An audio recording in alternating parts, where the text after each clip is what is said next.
físico-químicos de análisis, métodos que nos basamos sobre una propiedad observable, una señal analítica, una respuesta de las moléculas o de la sustancia cuando ha sido perturbada con algún tipo de radiación. ¿Okay? Nosotros puntualmente eh, estuvimos trabajando sobre los métodos espectroscópicos, puntualmente los métodos de ultravioleta visible. Estuvimos trabajando qué le pasa a una sustancia cuando es irradiado con un haz de luz que está cuantificado con radiación ultravioleta o en el visible, ¿no? Recuerden que estos métodos son perturbaciones energéticas que se le aplica a una sustancia. La radiación ultravioleta y la radiación visible está contemplada o está cuantificada en partes de radiación del espectro electromagnético. Son tipos de energía no ionizable. Bueno, si nos vamos al ultravioleta cercano, ahí vamos a tener alguna radiación que son capaces de generar ionizaciones en la molécula. Pero normalmente la que se utiliza para cuantificar, identificar, que va desde los 200 nanómetros hasta los 380, esa radiación electromagnética correspondiente al ultravioleta no genera ionizaciones. Y si nos vamos al visible, que está entre los 380 y 780, esa radiación es mucho menos energética que el ultravioleta y por ende no va a generar tampoco ionizaciones. Tengan en cuenta o siempre tengan muy presente que este tipo de energía o este tipo de interacción lo que genera cuando la molécula absorbe energía, ella debe hacer algo con esa energía que está absorbiendo. Lo que hace es generar saltos transicionales. Estos electrones que se encuentran en un orbital puede absorber la energía, cuando toma energía se excita y genera un salto transicional a orbitales moleculares excitados. Eh, los orbitales moleculares, ya sabemos que están los sigma, que son los enlaces sencillos, están los pi, que son las insaturaciones, y n son los números de electrones desapareados. Y los subniveles de energía excitado, donde van a saltar los electrones, son lo que se denominan como pi asterisco y sigma asterisco. Entonces ya hay unas transiciones, hay unos pasos energéticos, unos pasos que necesitan más energía para poder saltar. Digamos, desde sigma a sigma asterisco, necesita el electrón mucho más energía que saltar de un pi a un sigma asterisco. O sea, son distancias. Entonces hay que tener en cuenta de que los electrones necesitan absorber cierta cantidad de energía para poder generar esos saltos transicionales. ¿De qué depende eso? Depende de la molécula, depende de la estructura, depende de su configuración, depende de esos electrones que van a saltar. Entonces, en eso se basa lo que es la espectroscopía ultravioleta visible. O sea, perturbar una materia, perturbar una sustancia, perturbar un ion con radiación que está contemplado en la parte del espectro donde es el ultravioleta y donde es el visible. Y esos electrones pueden agarrar esa energía, pueden absorber esa energía y generar sus saltos transicionales. Después que se elimina la fuente de radiación, el electrón se relaja y regresa a su estado inicial. Y listo, se dan los procesos de relajación. Algunas sustancias pueden generar algún tipo de energía a partir de esa relajación de electrones. Normalmente la que se genera son energía calórica. Algunas otras pueden generar energía lumínica, que son los sistemas fluorescentes o fosforescentes. Creo que eso en algún momento lo tocamos nosotros en clase. Hay otro tipo de espectroscopía que se utiliza para identificar y cuantificar sustancias. Este tipo de espectroscopía es la que se denomina espectroscopía de radiación infrarroja. Entonces, es en la que nosotros vamos a empezar desde el día de hoy. Entonces, chicos, analicemos algo. La espectroscopía infrarroja es menos energética que la visible y mucho menos energética que el ultravioleta. O sea, que la perturbación que va a realizar la radiación infrarroja no va a ser la misma que puede realizar una ultravioleta y una radiación visible, porque está menos energética. O sea, no voy a generar saltos de electrones. No voy a generar esos saltos transicionales de electrones. No sé si alguno de ustedes acá en algún momento ha leído o tiene conocimiento previo de lo que puede hacer la energía de radiación infrarroja a una sustancia cuando es perturbada. ¿Alguno de ustedes tiene conocimiento de eso que pueda aportar en este momento?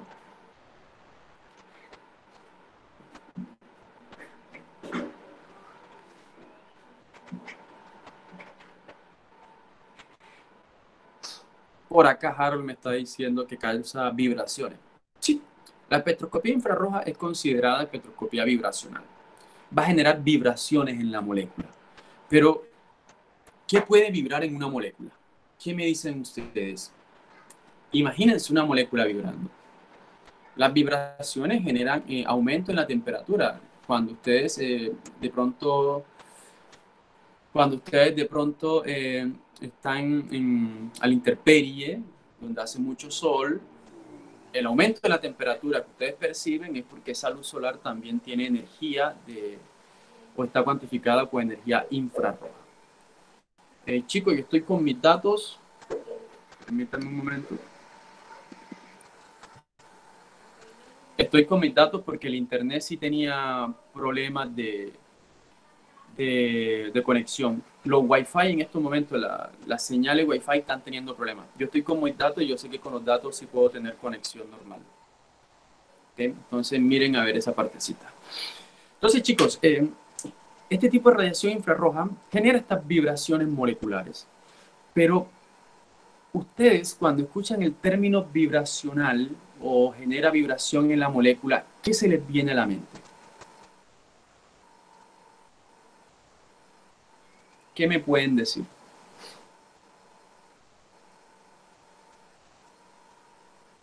Los electrones. Karen, ¿cómo podría vibrar un electrón? Vamos a ver a dónde llegamos con todo eso. Hagamos este pequeño ejercicio. Profe, creo que como usted había dicho de pasar de un estado a otro, como de excitado, de basal a excitado, cosas así, no sé. Claro, pero eso ocurre con el ultravioleta y el visible. Pero ya con la Ah, radiación ok. menos energética, no va a tener energía esos electrones con la radiación infrarroja, no va a tener energía para hacer esos saltos. Entonces, acá no saltan los electrones se encuentran en su estado basal. Aquí va a haber otro proceso, Ah, ok. lo denominando como vibración. Pero, ¿qué vibraría en una molécula? ¿Qué creen ustedes? Pensemos algo más. Los átomos, ¿cómo pondremos o cómo creen ustedes que puede vibrar un átomo? Yo creo que para poner a vibrar un átomo se necesita otras cositas puntuales, ¿no? Acá analicemos una molécula lo más sencilla posible, digamos la molécula de agua. ¿Okay? Una molécula de agua súper sencilla, un átomo de oxígeno unido a dos átomos de hidrógeno, con un ángulo de 104.5 grados, si no estoy mal. Si solamente miramos una molécula, no vamos a mirar muchas moléculas de agua, porque de pronto la vibración puede ser la molécula con la otra, chocan y listo, ¿no? Pero vamos a mirar una sola molécula. Si yo digo que irradio con una fuente de luz o con una fuente de radiación que está contemplado, está cuantificado en energía de infrarroja, y yo pongo a vibrar la molécula. En esa molécula, molécula, no estoy hablando del átomo, no estoy hablando del elemento, no, la molécula. ¿Qué creen ustedes que podría vibrar en esa molécula de agua?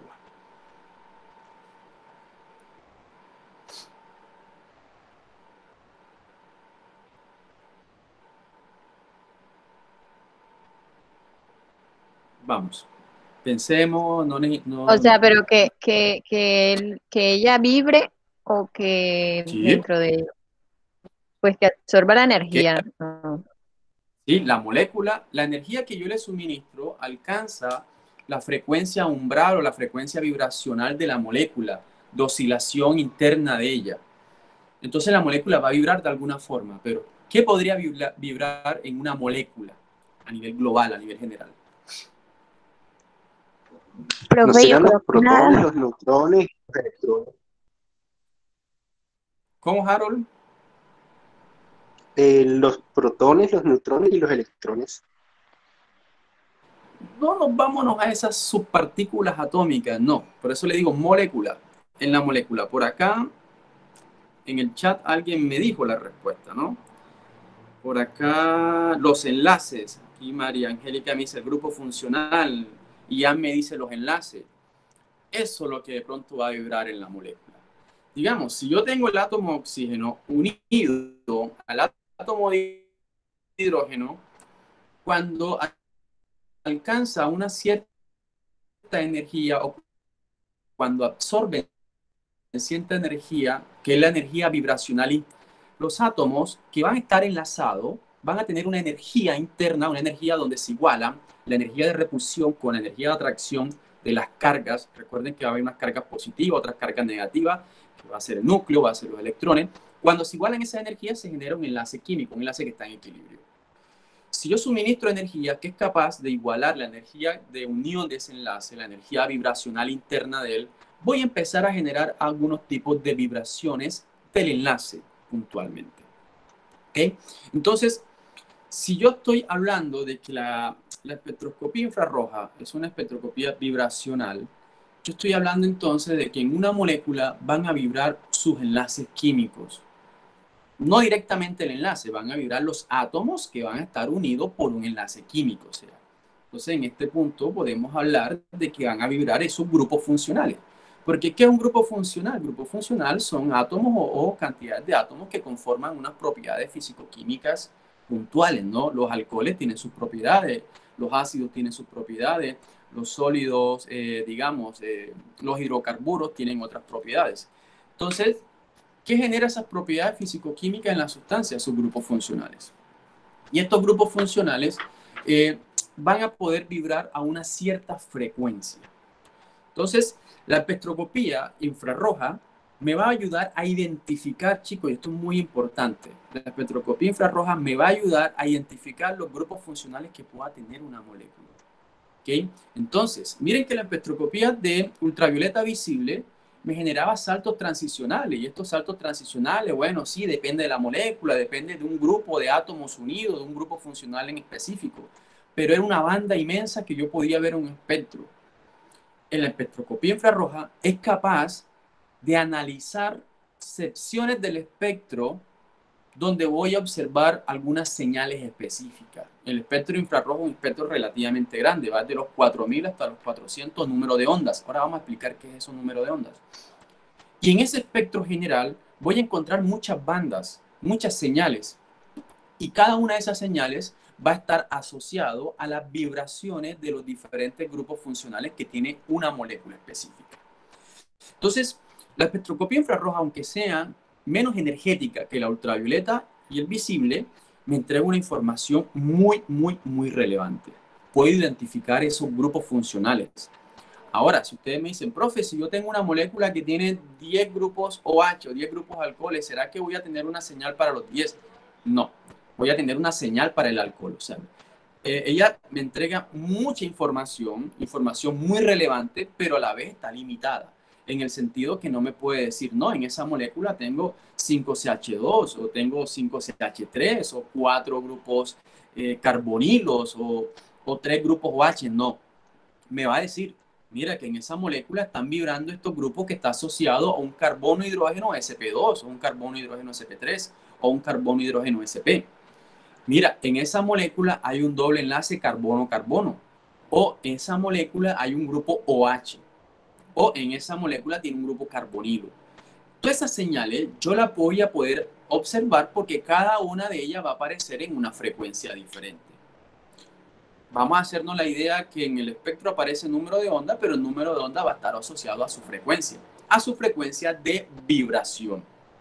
¿Okay? Entonces, en el espectro infrarrojo, ¿qué voy a encontrar? Voy a encontrar una serie de bandas. Cuando hablo banda, es una señal.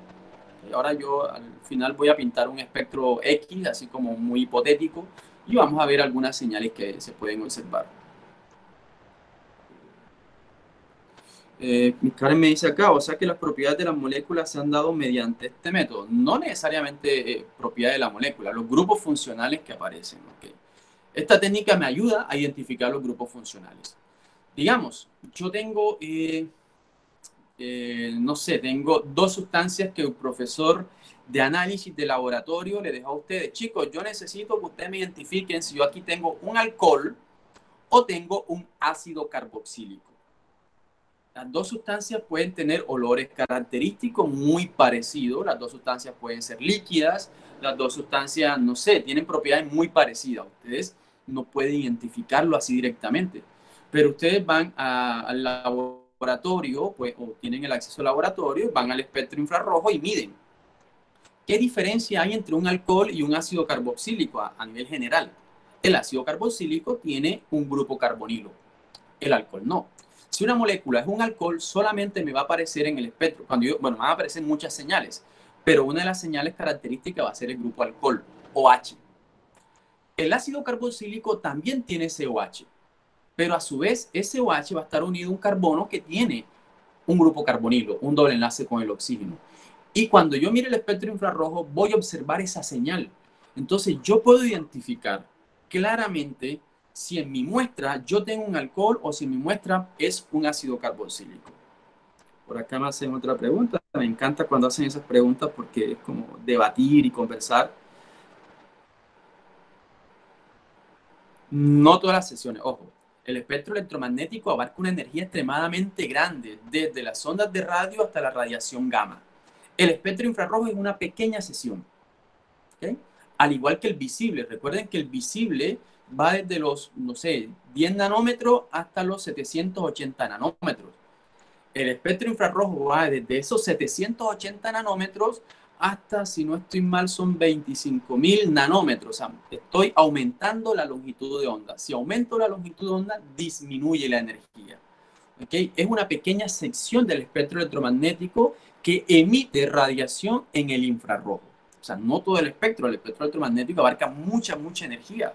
Incluso vamos a llegar a energía ionizable, energía que son capaces de transformaciones de la sustancia, la energía gamma. O sea, estamos hablando de energía extremadamente muy energética que nosotros no podemos interactuar con ella porque nos puede generar mutuaciones, incluso la muerte, ¿no? De dañar los tejidos, porque es tanta la energía que puede empezar a destruir esos núcleos o esos átomos. Entonces, chicos, esta espectroscopía infrarroja me entregan esos grupos funcionales. Esta espectroscopía infrarroja me dice, pero ella queda con sus pequeñas limitaciones, ¿no? Estas técnicas instrumentales tienen su doble enfoque o doble aplicabilidad. Yo puedo utilizar estos métodos instrumentales para identificar una molécula, para construirla. Cuando yo digo construir, no crean de que las técnicas me van a ayudar a crear una molécula, no. Digamos, yo estoy trabajando en un laboratorio de síntesis, un laboratorio de investigación y estamos generando un nuevo antibiótico capaz de tal cosa. Están haciendo la síntesis de la molécula. Listo, terminan todas las reacciones y determinan una cierta cantidad de la sustancia. Dicen, aquí lo más probable es que tenga esa molécula. Entonces voy a analizar, yo tengo una sustancia nueva, porque pronto tiene algunas propiedades físico-químicas X que me dicen que es una sustancia nueva. Yo tengo que empezar a saber cuál es esa sustancia. O sea, crear la molécula, saber construir la molécula a partir de la sustancia, ¿no? Entonces yo empiezo a realizarle diferentes ensayos a la molécula.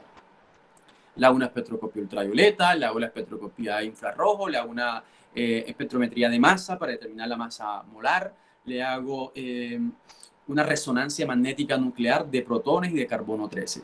Cada una de esas técnicas me va a entregar información totalmente relevante con la cual yo voy a poder elucidar o construir o crear o saber la molécula que constituye esa sustancia que yo sinteticé.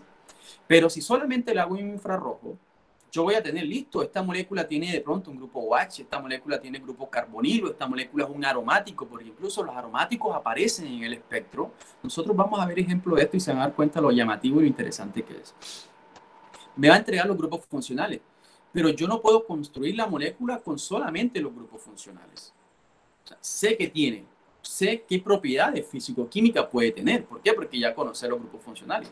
Pero a mí no me puede decir, no, esa molécula tiene 15 carbono. No puedo. ¿Okay? El espectro infrarrojo no me da esa información. Me dice que hay carbono CH2 o carbono CH3, o sea, SP2, SP3 o SP, que de pronto hay enlaces carbono-carbono con doble enlace o carbono-carbono con enlace sencillo. Eso sí me lo dice, pero no me dice cuánto. Ahí quedó corto. ¿Okay? Entonces, para identificar es espectacular. Súper buena la técnica. Incluso el equipo que nosotros tenemos tiene un accesorio que es un ATR, un cristal con refractancia total atenuada, que yo puedo llevar la muestra directamente, casi sin ninguna preparación. O sea, yo cuando llegan al laboratorio, cuando hemos estado trabajando sin este problema actual, la primera sesión que yo hago con el equipo es, tráiganme, mira, usted tiene la carcasa de su celular, préstemelo, que lo vamos a medir aquí directamente, ¡pac! Y lo medimos. Y el equipo tiene una base de datos, y la base de datos dice, eso tiene un polímero llamado tal. Le digo no sé, a cualquier otro, pásenme un plástico que tenga ahí, una bolsa. Tomamos la bolsa y medimos el espectro infrarrojo y lo entrega enseguida. Eso demora 5 segundos, 10 segundos en tomar un espectro. ¿Qué más? Otra medida que hago, papel. Pásenme un papel, una toallita absorbente, medimos en el equipo. Porque ese accesorio que tiene el equipo es capaz de hacer esa medida en la superficie, ¿no? Cuando yo digo en la superficie, es que yo tengo un equipo, lo adapto, y arriba tengo el lentecito con una prensa. Entonces aquí puedo colocar el papel, aquí puedo colocar el plástico, aquí incluso en el lente puedo agregar líquidos, una gota de agua, una gota de aceite, una gota de alcohol, y la muestra la mide directamente. Acá me escribieron algo en el chat.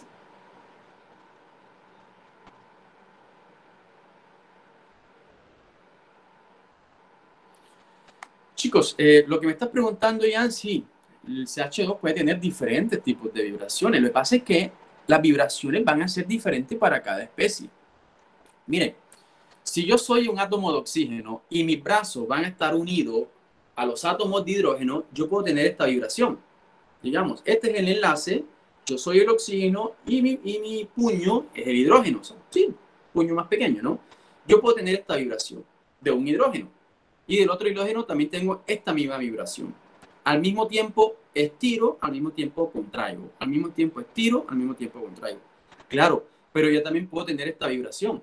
Cuando uno estiro, el otro contraigo y así sucesivamente. Entonces yo voy a tener dos tipos de vibraciones en ese punto. Simétrico y asimétrico.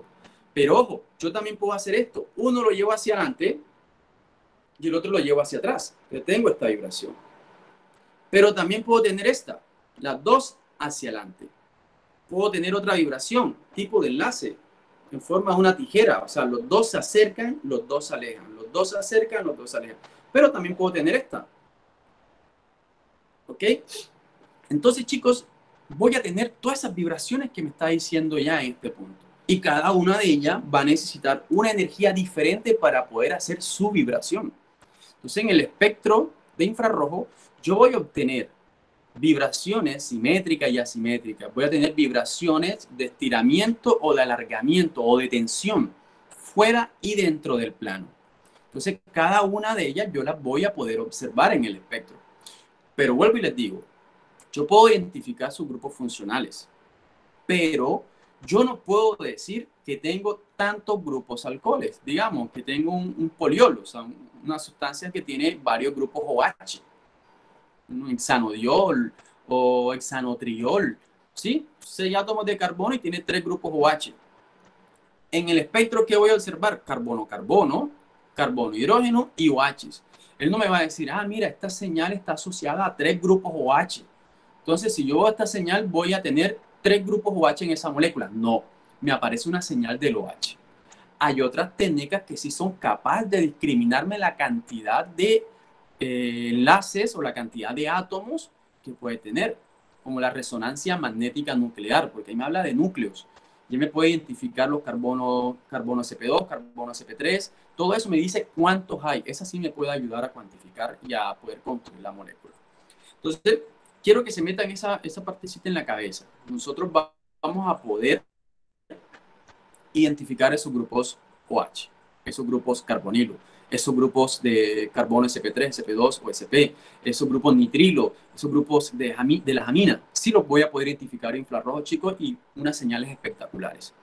Yo me acuerdo una vez que estaba en el doctorado y un compañero estaba sintetizando una especie o quería sintetizar algo y no sabía si tenía una sustancia o la otra, porque la reacción podía tener dos rutas. En una de las rutas podía generar una amina primaria y en otra ruta podía generar una amina secundaria. Y no sabía, digamos, la sustancia que tenía en el momento, si había tomado la ruta 1 o la ruta 2. Cuando me muestra a mí las dos moléculas, son moléculas muy grandes, yo veo directamente el grupo. Veo que en una tiene una amina primaria y en la otra tiene una amina secundaria. O sea, tiene un NH2 y la otra tiene un NH. La diferencia de ese protón, jóvenes, fue fundamental. Yo le dije a mi compañero, estimado, mira, hazle un infrarrojo. Pero me dice, no, Mario, pero en infrarrojo hay tantas cosas en la molécula. Yo, hazle un infrarrojo que si aparece una señal a tal frecuencia, con una intensidad y es fina, tienen lamina secundaria. Si te aparece una señal en esa misma frecuencia, pero aparecen 2 picos, tienen lamina secundaria. Me dice, ¿por qué? Y le empiezo a explicar esta partecita. Tenía conocimiento porque yo había hecho un seminario de eso y la tenía clara. Listo. Teníamos el equipo infrarrojo, hizo la medida de infrarrojo. En 5 minutos ya identificó la ruta que se había ido la reacción, por solamente identificar ese pequeño grupo funcional. Y él pensaba en algunos momentos, listo, me toca hacer una resonancia magnética nuclear, tengo que preparar la muestra, llevarla al equipo, eso demora una semana, me demora la reacción, o sea, se estaba pasando cualquier rollo, propiedad físico-química. Y yo simplemente la miré y le dije, ok, mira, con infrarrojo, sencillo, tenemos el infrarrojo aquí de la mano. Y en 5 minutos ya tenía la ruta y pudo seguir su experimento. Solamente con saber que tenía, ojo, miren la diferencia nada más, chicos, si la molécula tenía un NH2 o un NH. Y eso nosotros lo podemos identificar claramente en un infrarrojo. Y nosotros vamos a llegar a esa señal y le vamos a explicar para que ustedes se den cuenta que esta partecita es muy importante, esta partecita es muy interesante y bueno, tiene sus diferentes aplicabilidades. 1, para construir moléculas. 2, para cuantificar. Porque el espectro infrarrojo yo tengo porcentaje de tramitancia versus la frecuencia. Algo muy parecido que nosotros vimos en la espectroscopía ultravioleta visible. Porque estamos en esta parte de la espectroscopía. Una interacción o un gráfico donde estoy haciendo una variación de energía lumínica versus la absorción que tiene la molécula de esa energía. Entonces, así como lo veíamos en ultravioleta visible, donde teníamos absorbancia o tramitancia, acá tenemos lo mismo. Si yo quiero cuantificar, así como lo hicimos con ultravioleta, hago el espectro infrarrojo, me voy a un grupo específico y miro la absorbancia. La variación de la absorbancia con la concentración. Construyo una curva de calibrado y puedo cuantificar. Entonces yo puedo darle los 2 perfiles. Que nosotros, como somos una variación de la química analítica, le damos el perfil analítico. La idea no es que ustedes salgan aquí para construir moléculas, la idea es que ustedes tomen estas herramientas y ustedes puedan empezar a construir sus métodos analíticos para poder identificar y cuantificar. Vale. Voy a ir, chicos, al pizarrón para empezar a hablar sobre estos enlaces químicos, cómo es la vibración, cómo podemos determinar la frecuencia de vibración y poder identificarla cuando nos enfrentemos a un espectro de infrarrojo, ¿vale? Voy a disminuir un poco la pantalla.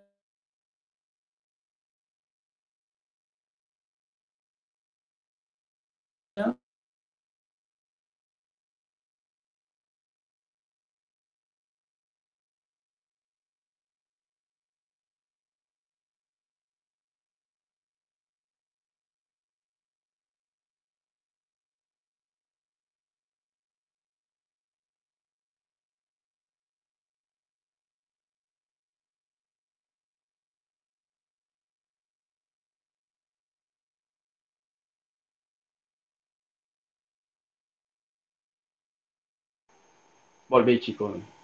Había tenido un problemita. ¿Me escuchan bien, jóvenes?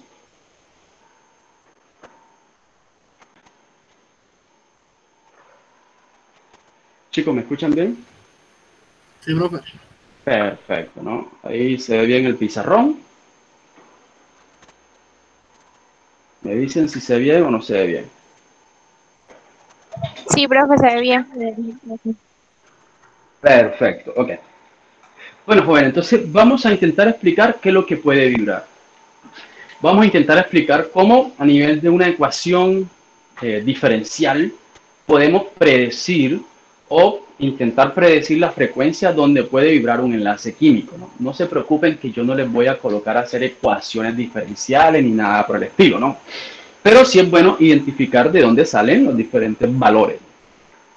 Para identificar la vibración o analizar las vibraciones que puede tener un enlace químico, hay que regresarnos un poco a lo que fue la física que ustedes dieron.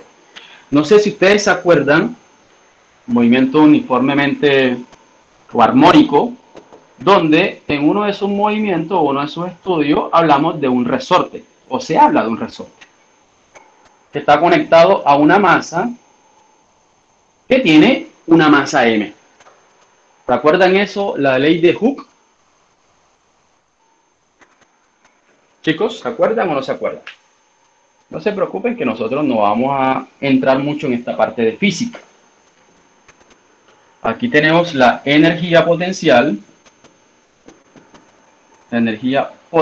que se nota con la letra E. Y por acá tenemos la distancia que se puede desplazar el resorte. ¿Vale?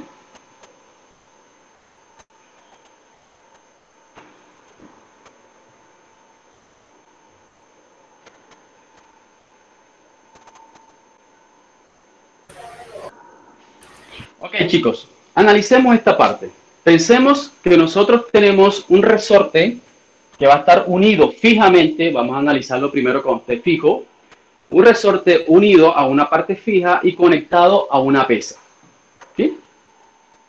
Tenemos ese sistema. ¿Qué creen ustedes que le pasa al resorte si yo halo esta pesa con una cierta fuerza? ¿Qué le pasa, chicos? Si yo halo ese resorte con una cierta fuerza, ¿qué puede suceder? Se estira. Se estira, ¿no? Que tiene esa propiedad elástica el resorte. Si yo lo tengo fijo a una cuerda que no se estira, yo no puedo hacer absolutamente nada. Aplico fuerza y no sucede absolutamente nada. Entonces, si yo estiro esta masa hasta esta distancia, el resorte puede tener una elongación o un desplazamiento o se puede estirar hasta una cierta distancia.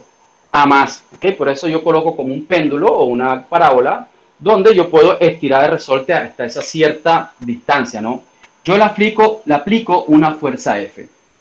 Pero a medida que yo le aplico esa fuerza F, ¿qué está haciendo el resorte? El resorte internamente está aplicando una fuerza en el sentido contrario, ¿vale?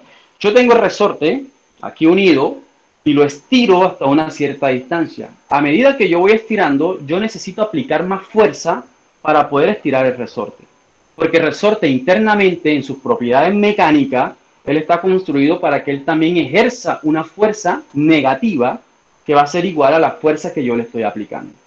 Si yo suelto la masa, el resorte va a empezar a rápidamente, se va a encoger, luego llega hasta una cierta compresión y luego se estira nuevamente y empieza un proceso de oscilación hasta que se alcance el equilibrio, ¿ok? Por eso se puede dibujar como una parábola donde el resorte va a empezar a girar. Esa parábola me está mostrando el desplazamiento que va a tener en Y, desplazamiento en Y, que nosotros lo denominamos como distancia A más o A menos. ¿Qué significa? Que el resorte empieza a comprimirse y a estirarse, luego lentamente hasta llegar al punto de equilibrio. ¿Okay? Si el resorte tiene mucha energía, si el resorte tiene una rigidez muy grande, va a ser muy difícil que yo pueda estirar.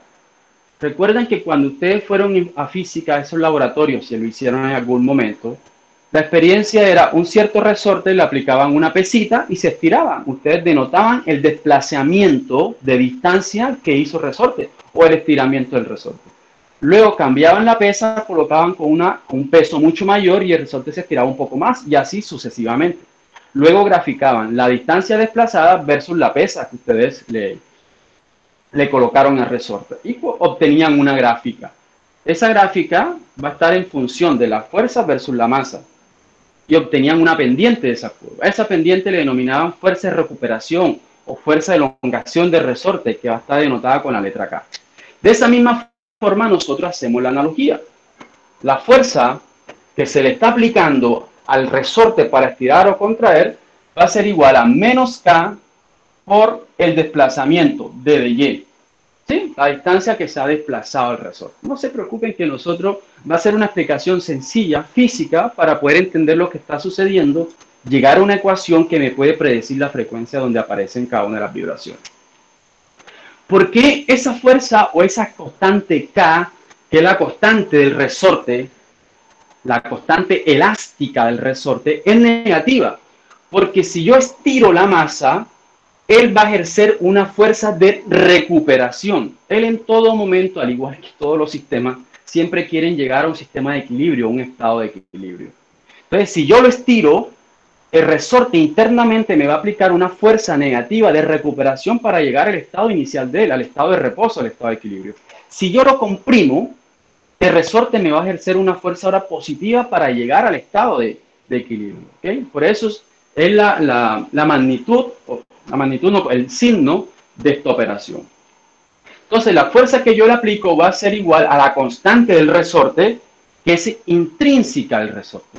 Si yo tengo un resorte muy débil, yo voy a poder estirarlo muy fácilmente. Y cuando lo suelto, quizás la recuperación que va a tener no va a ser la misma que un resorte más grueso, o que tenga una mayor elasticidad o un mayor estado de rigidez o de estiramiento de él, ¿no? Entonces, chicos, esta es la famosa ley de Hooke. Y es la que nos va a ayudar un poco a conocer lo que puede estar sucediendo en un enlace químico. Intentar pensar de que un enlace químico va a ser un átomo conectado a otro átomo mediante una serie de energía, de fuerzas, donde se iguala la fuerza de atracción con la fuerza de repulsión de esos electrones. Recuerden que las cargas contrarias se atraen, cargas iguales se repelan. Cuando alcanza un equilibrio se genera ese enlace químico. ¿Ok? Entonces, si nosotros pensamos que tenemos las dos masas conectadas por un resorte, podemos decir, ok, un enlace químico se puede intentar analizar mediante la ley de Hooke. Vale. Pero yo necesito ahora determinar una vibración. ¿Cómo vibra este sistema? Yo no necesito ver un desplazamiento en Y.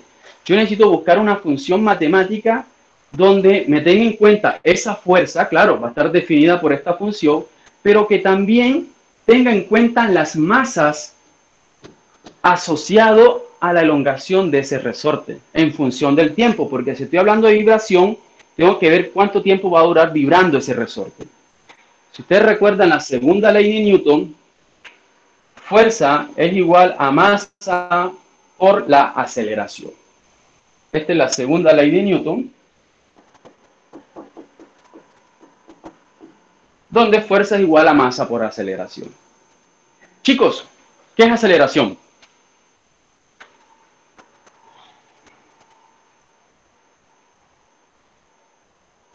Jóvenes, recuerden qué es aceleración.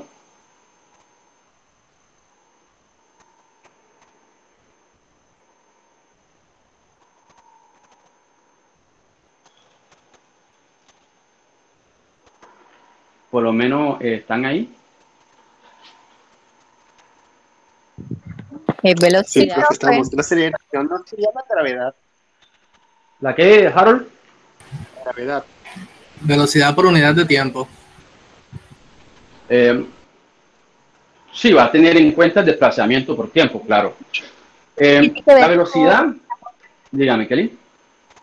Tiene que ver como tal con la posición y el tiempo, o sea, aumentando la velocidad Ok, entonces, ajá. progresivamente, o sea, constantemente. Ok, recuerden que si nosotros analizamos distancia en función de tiempo, la velocidad es la primera derivada de la distancia versus el tiempo, ¿no? Y las unidades me lo dicen. Digamos, una velocidad de 100 kilómetros por hora, o sea, me estoy desplazando 100 kilómetros por una hora. Si yo le hago la segunda derivada al espacio sobre el tiempo, tengo la aceleración. ¿Cuánto me gasto en llegar a una cierta velocidad constante? ¿Okay? Entonces, la aceleración, y recuerden, la aceleración es la segunda derivada del espacio versus el tiempo. Entonces, aquí tenemos que la aceleración es la segunda derivada del espacio frente al tiempo. Si reemplazamos e igualamos las dos fuerzas, porque estamos diciendo que son iguales, tenemos esta pequeña ecuación. K de Y va a ser igual a M por la segunda derivada de Y versus el tiempo, ¿no? Chicos, y esto es una ecuación diferencial. Una ecuación diferencial que tiene su solución matemática. ¿Sí? No hay necesidad de empezar nosotros a intentar determinar mediante la integral o definir o determinar Y y lo vamos a hacer ahora matemáticamente, no. Esto tiene una ecuación matemática o una solución matemática, si no estoy mal, es Y igual a coseno de 2pi por la frecuencia vibración por el tiempo, ¿no? Esa es la solución para esa ecuación diferencial. ¿Sí? No nos vamos a meter en esta parte, jóvenes, porque bueno, es algo relativamente complejo y no es la finalidad del curso. Esta variable que observamos aquí, B sub m, lo vamos a llamar la frecuencia vibracional. ¿Okay? La frecuencia con la cual demora vibrando ese resorte. ¿Sí? Y va a estar en función del tiempo. Si yo resuelvo, o sea, reemplazo a y, vamos, en esta ecuación diferencial, nosotros determinamos que la fuerza vibracional va a ser igual a 1 sobre 2pi por la raíz cuadrada de k sobre m. Guardemos esta ecuación, que esa ecuación me va a decir la frecuencia donde aparece una vibración de un enlace químico si conozco el valor de la constante del enlace, la constante de elasticidad, y conozco la masa asociada a ese resorte o a ese enlace químico. ¿Vale? Entonces, quiero que analicemos las proporcionalidades que va a tener esa frecuencia vibracional con la masa y con la constante del enlace. Relación, porque nosotros vamos a encontrar en el espectro infrarrojo que el grupo carbono-hidrógeno va a aparecer a una cierta frecuencia y el carbono-carbono con enlace simple va a aparecer a otra frecuencia diferente. Y si los dos carbonos están unidos por un enlace simple, pero uno un hidrógeno y el otro carbono, ¿por qué tienen esa diferencia de frecuencia donde aparecen cada uno de ellos? Entonces, claro, no es lo mismo tener un enlace, aunque es un enlace simple, de un carbono con un hidrógeno a tener un enlace simple de un carbono con otro carbono. Ahí estoy variando las masas. Entonces, eso hace de que la frecuencia donde aparezca o la frecuencia armónica de ese enlace va a aparecer a un lado o necesita una cierta cantidad de energía para vibrar y la otra va a aparecer o necesita otra cierta cantidad de energía para poder vibrar. Entonces, miren, voy a colocar esta ecuación de ese lado del pizarrón y quiero que analicemos algo. Entonces, la frecuencia vibracional va a ser igual a 1 sobre 2pi. Ya saben que esta ecuación salió de la solución matemática para esa ecuación diferencial. Por la raíz cuadrada de k sobre m. Chicos, miremos la proporcionalidad. ¿Qué le pasa a la frecuencia vibracional si yo aumento la masa? ¿Ok? ¿Qué le pasa a esta frecuencia si yo aumento la masa? Analicen la proporcionalidad. ¿Es directa o inversamente proporcional?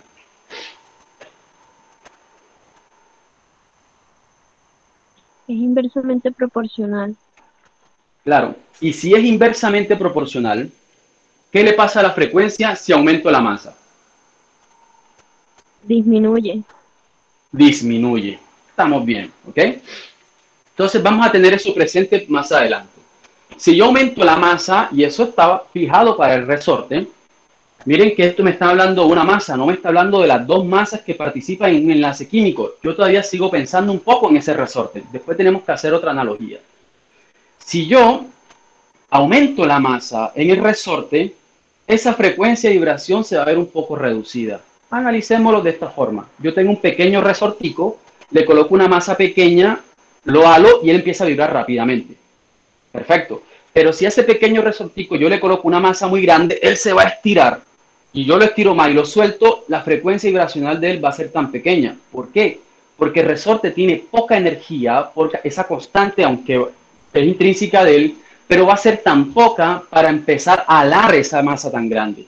Entonces, por eso, la frecuencia que va a tener vibrando ese enlace o ese resorte con una masa grande se va a ver restringida. ¿Okay? Entonces, analicemos. La frecuencia disminuye si aumenta la masa. Es lo mismo decir que la frecuencia aumenta si disminuye la masa. Perfecto. Ahora, ¿qué le pasa a esa frecuencia si yo aumento esa constante elástica del resorte? ¿Vale? ¿Cómo es la proporcionalidad de la frecuencia con la constante? ¿Directa o inversamente?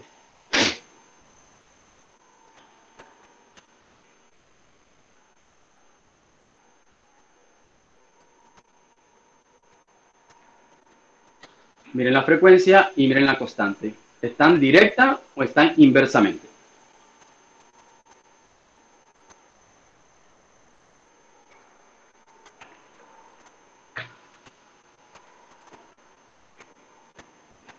¿Qué me dicen, chicos?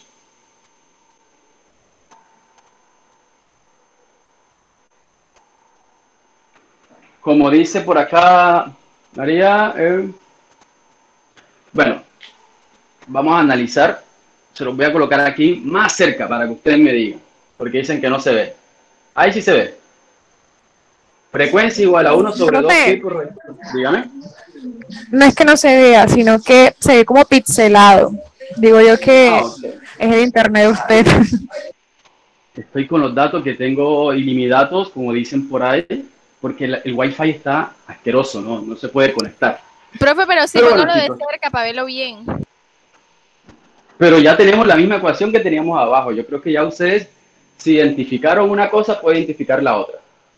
Ahí. Díganme entonces. Si se alcanza a ver, ¿cierto? Claro. La frecuencia con la constante elasticidad. ¿Cómo es esa proporcionalidad? ¿Directa o indirecta? Es directa, profe. Directa. Perfecto. Eso es lo que quería que analizaran. Entonces, eso significa que si yo aumento la constante de elasticidad,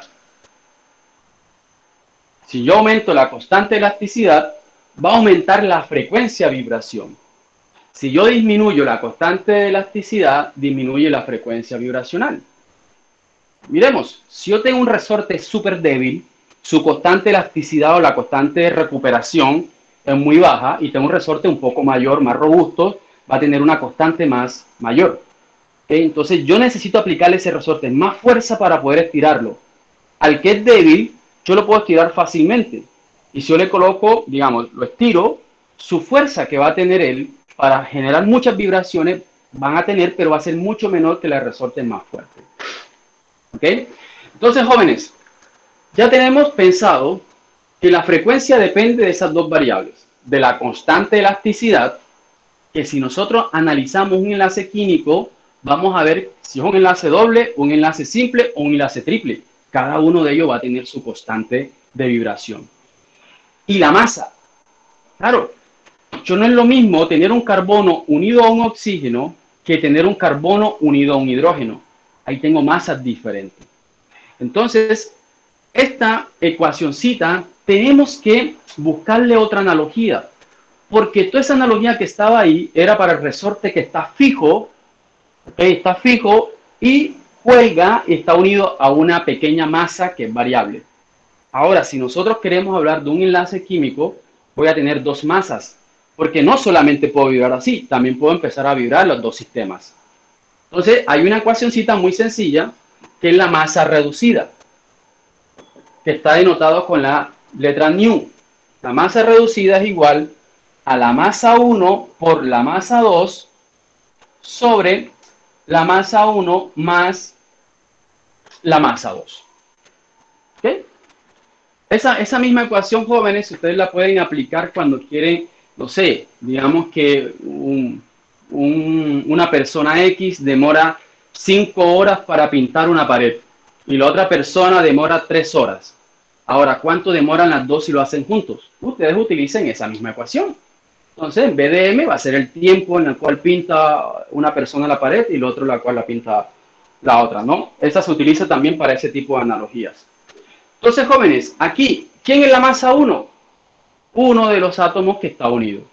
¿Y quién es la masa 2? El otro átomo. ¿Sí? Estamos hablando de una especie biatómica, ¿okay? O diatómica. Entonces, donde veamos la masa, vamos a reemplazarlo por esta pequeña ecuacióncita.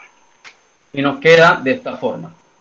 La frecuencia vibracional va a ser igual a 1 sobre 2pi por la raíz cuadrada de la constante sobre M1 por M2 sobre M1 más M2.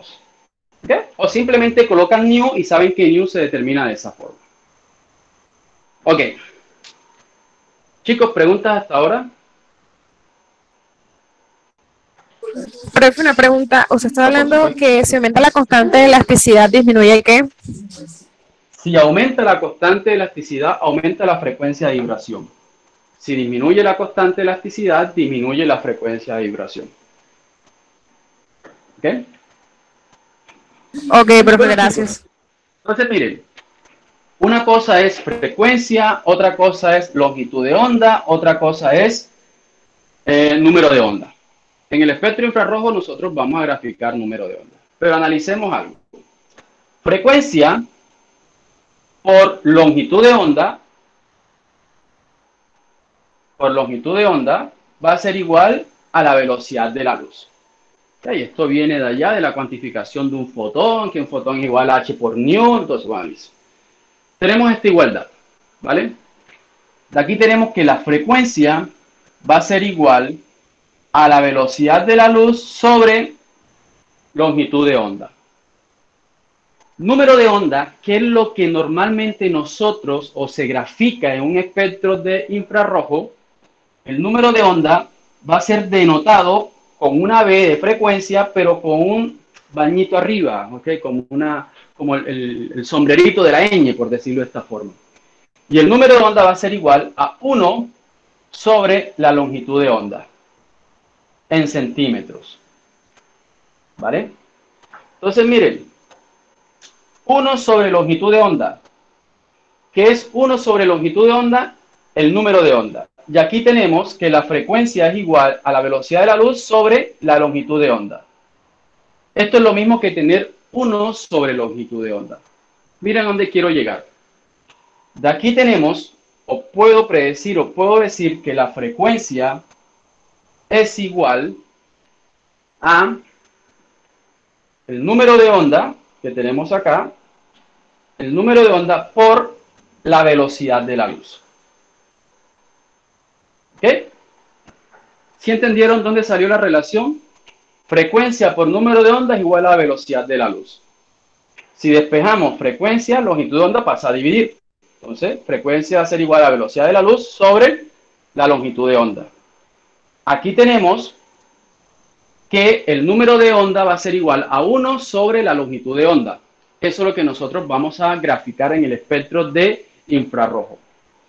Y si nosotros hacemos la relación entre las dos, tenemos que la frecuencia va a ser igual al número de onda por la velocidad de la luz.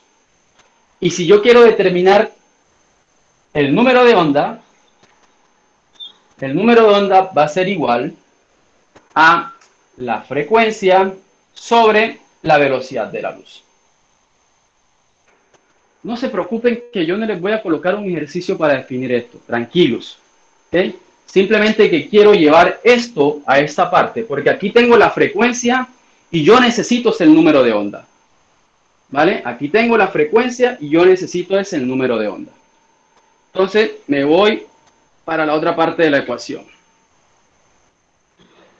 Aquí tengo frecuencia, pero yo necesito determinar el número de onda. Pero yo sé que la frecuencia va a ser igual, perdón, el número de onda va a ser igual a la frecuencia sobre la velocidad de la luz. O sea que yo tengo que dividir toda esta ecuación por la velocidad de la luz. Jóvenes, me queda de esta forma. Número de onda va a ser igual a 1 sobre 2pi por la velocidad de la luz por K sobre todo esto. Ya sabemos que nu, la masa reducida. ¿Ok? Miren cómo me queda la ecuación.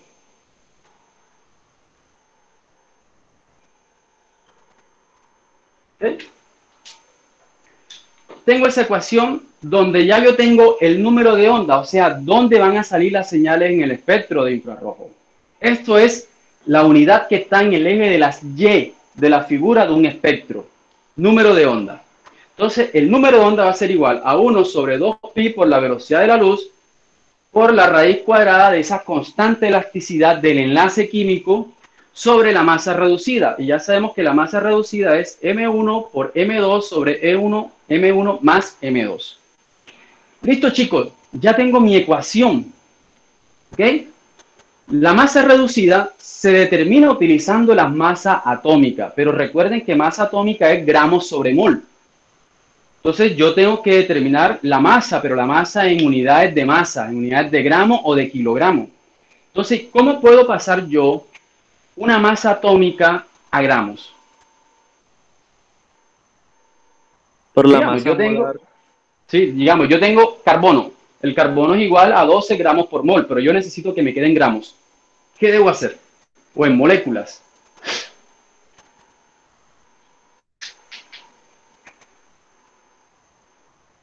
Profe, ¿y no se utiliza el número abogado? Abogado. Eso, estimado, así me parece. Necesito el número de Avogadro. Con el número de Avogadro, si lo divido sobre este valor de la masa reducida, me va a dar en gramos. Entonces voy a tener esa masa reducida en gramos. Entonces vamos a plantearlo de esta forma. Al final voy a llegar a una ecuación, chicos, que es la que vamos a utilizar, pero yo quiero que ustedes sepan de dónde sale, no quiero entregárselas directamente. 1 sobre 2pi por la velocidad de la luz por la raíz cuadrada de k sobre nu sobre el número de Avogadro. Recuérdenme el valor del número de Avogadro, jóvenes. 6,02 por 10 a la 23 moléculas, ¿no?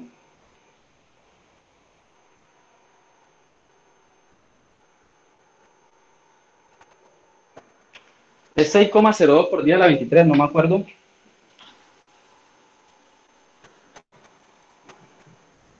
Sí, profe, así es. Ok. 6.0 por 10 a la 23. Dale, perfecto. Voy a colocar la ecuación acá arriba para que la tengan ustedes más cerca, ¿no? Número de onda va a ser igual a 1 sobre 2pi por la velocidad de la luz por la raíz cuadrada de k sobre nu sobre el número de Avogadro, que es 6,022 o 0,2 por 10 a la 23 moléculas. Okay, ahí cancelamos esa molécula de la masa y me va a quedar en gramos.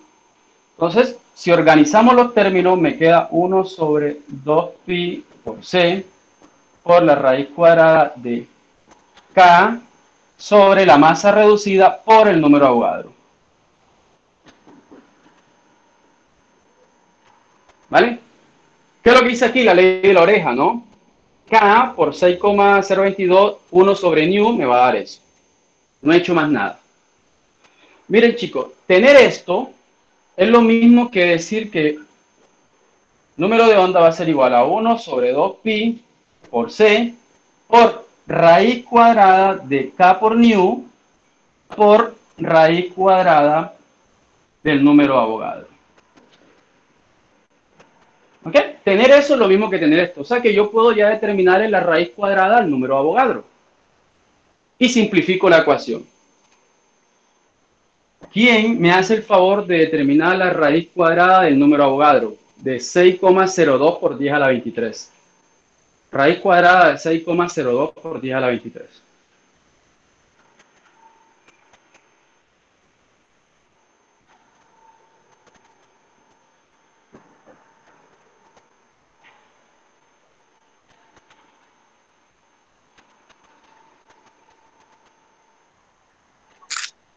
Profe, 7,76 por 10 a la 11.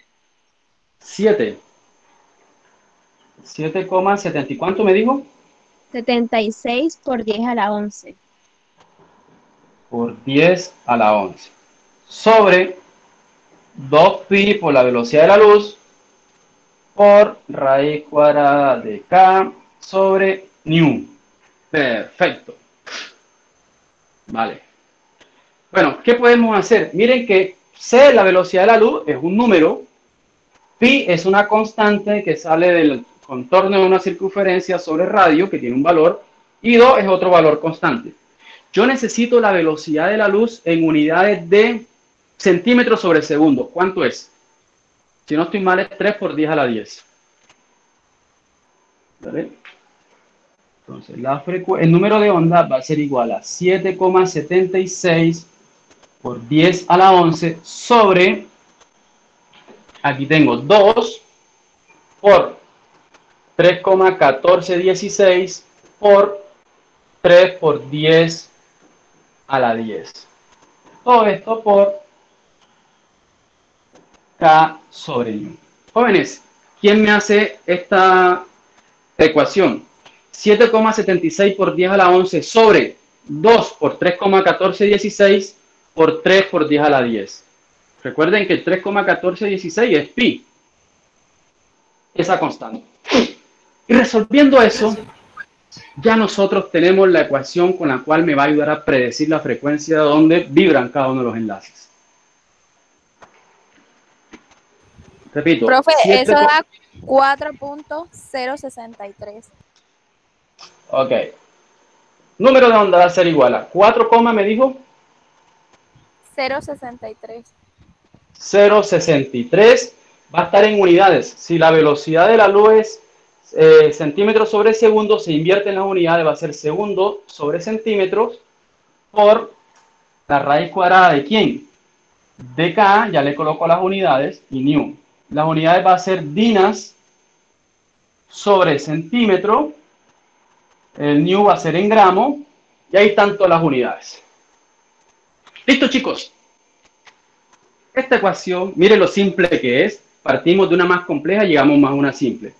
Número de onda va a ser igual a 4,063 en segundo por centímetro por la raíz cuadrada de la constante elasticidad de ese enlace sobre la masa reducida.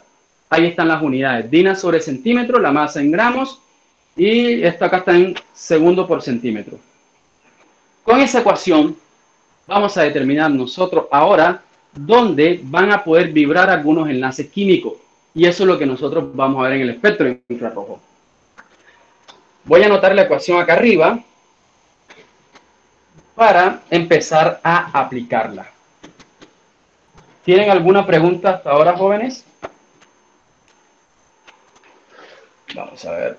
Número de onda va a ser igual a 4,063 en segundo sobre centímetro por la raíz cuadrada de la constante de elasticidad sobre New. New está en gramo, la constante de elasticidad está en dinas sobre centímetro. ¿Alguno de ustedes que tenga ahí internet me dice las unidades de dinas? Acuérdense que dinas es unidades de fuerza, ¿no? Dina es, si no estoy mal, gramos por centímetro sobre segundo al cuadrado. ¿Okay? Sí.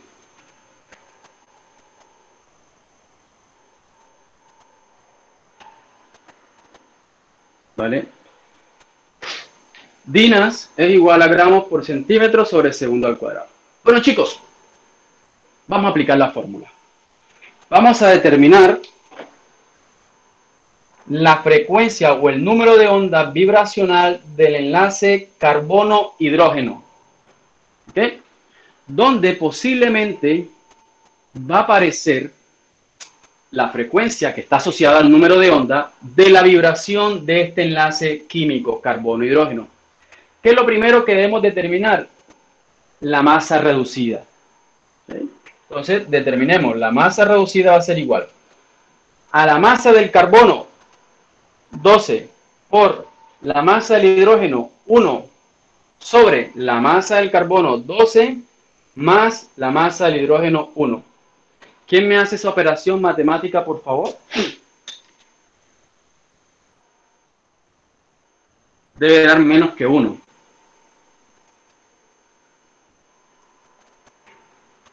$0,92. 0,92. ¿Okay? Eso va a estar en gramos.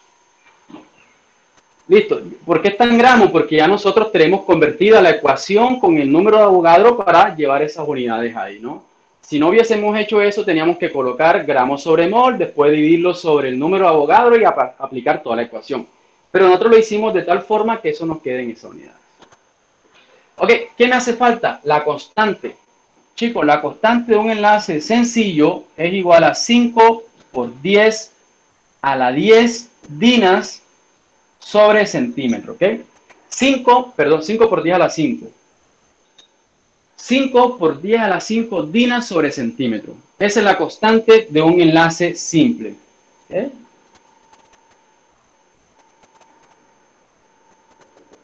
Repítala, profesor. ¿Cómo es que? 5 por 10 a la 5 dinas sobre centímetro. 5 por 10 a la 5 dinas sobre centímetros. ¿Ok? Apliquemos la fórmula. Ya tenemos todo, ¿no? No tenemos que hacer más nada. Entonces, número de onda va a ser igual. 4,063 segundos sobre centímetros por la raíz cuadrada ¿de quién? De 5 por 10 a la 5. Vamos a reemplazar todas las unidades. Dinas, pero dinas sabemos que es gramos por centímetro por segundo al cuadrado sobre la masa reducida que es 0,92 gramos. ¿Vale? Vamos a darle hasta aquí porque quiero ver y que ustedes analicen las unidades. ¿Qué pasa con las unidades? Aquí podemos cancelar gramos con gramos. Bueno, esto está en centímetros también. ¿Sí? Gramos con gramos. Centímetro con el centímetro. Acuérdense que es dinas sobre centímetro. Y me queda en segundo al cuadrado. Pero ese segundo al cuadrado, con la raíz cuadrada se elimina el cuadrado. Y me queda en segundo. Y ese segundo lo puedo cancelar con este segundo de acá. Y las unidades, chicos, en el número de onda es centímetro a la menos 1. ¿Ok? Así que ya tenemos las unidades. ¿Cuánto me da esa frecuencia o ese número de onda, por favor?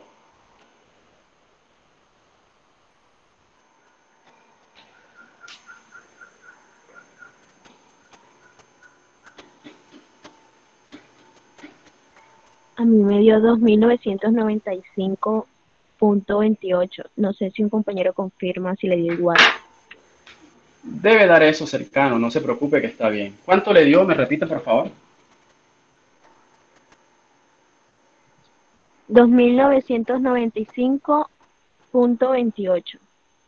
Punto 28, ¿no? Eso es aproximadamente 3.000. 3.000 centímetros a la menos 1. Ok, ya tenemos la frecuencia vibracional del carbono hidrógeno. Aproximadamente 3.000 centímetros a la menos 1. Ahora quiero determinar la frecuencia vibracional del carbono-carbono. Un enlace simple. O sea, voy a reemplazar el hidrógeno por un carbono. Utilizando la misma fórmula, chicos.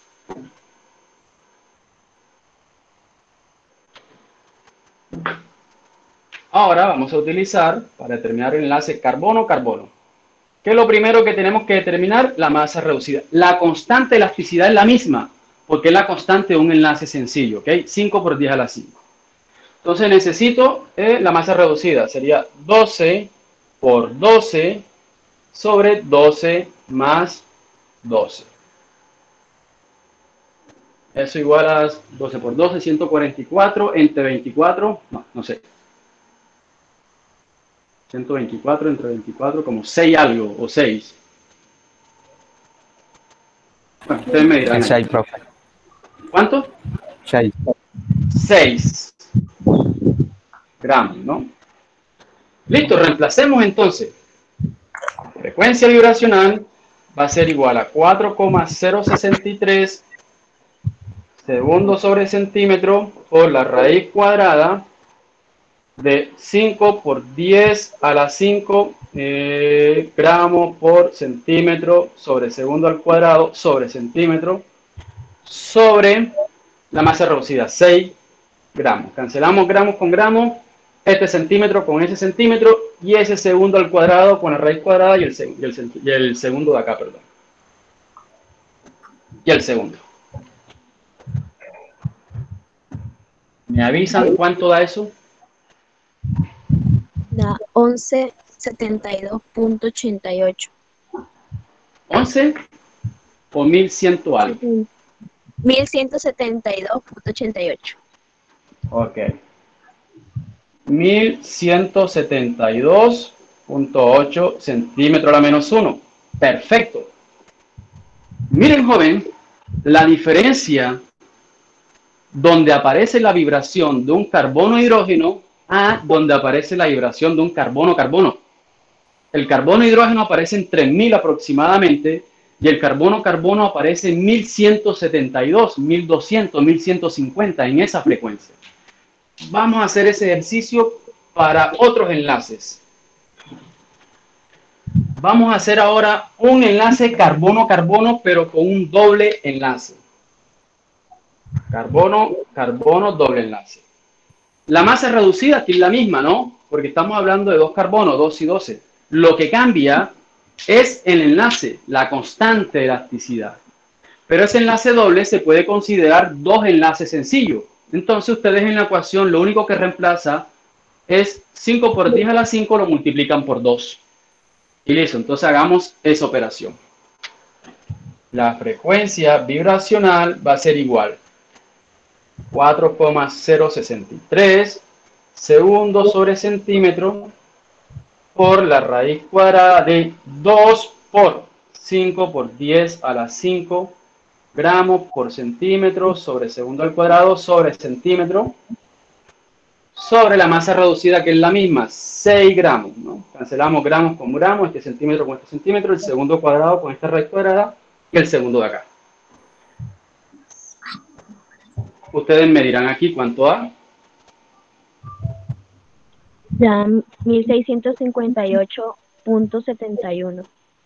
1658 aproximadamente, ¿ok? Centímetro a la menos 1. Perfecto. Entonces miren que el enlace carbono-carbono, doble enlace, aparece en los 1600. Y el enlace carbono-carbono, enlace sencillo, aparece en 1150, 1200, 1100, por ahí, muy cercano, ¿no? Y así, chicos, podemos empezar a analizar los diferentes enlaces químicos donde pueden aparecer, ¿ok? Esto es un aproximado porque claramente los enlaces, los átomos van a estar unidos a otros átomos, ¿no? Entonces eso puede restringir un poco las vibraciones, pero nos da una idea espectacular y con esto nos dice por qué aparece en una parte del espectro y por qué otro grupo aparece de otro lado. Vamos a hacer otro ejemplo. Profe, pregunta. Dígame.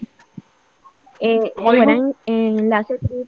Una pregunta. Si fuera enlace triple, ¿se multiplicaría por 3? Por 3. Así es. Ah, okay, chicos, vamos a hacer otro muy característico, el grupo OH. Oxígeno, hidrógeno. Entonces, determinemos la masa reducida, ¿no? Sería 16 por 1 sobre 16 más 1, ¿no? Ahí me dirán ustedes dónde aparece. Apliquemos la fórmula. Número de onda va a ser igual a 4,063 por, segundos sobre centímetro por 5 por 10 a la 5 gramos por centímetro por sobre segundo al cuadrado sobre centímetro.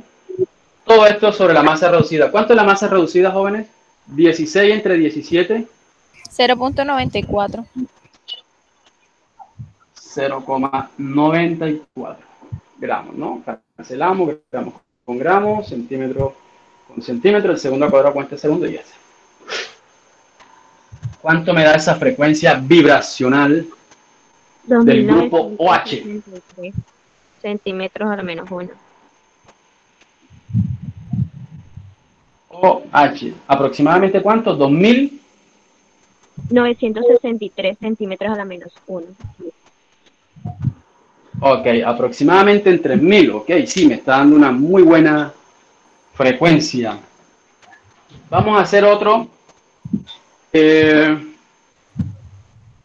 muy interesante. ¿Cuál sería? Vamos a hacer el carbono triple enlace con el nitrógeno. Carbono triple enlace nitrógeno, ¿no? Masa reducida, carbono 12, nitrógeno 15 sobre 12 más 15, ¿no?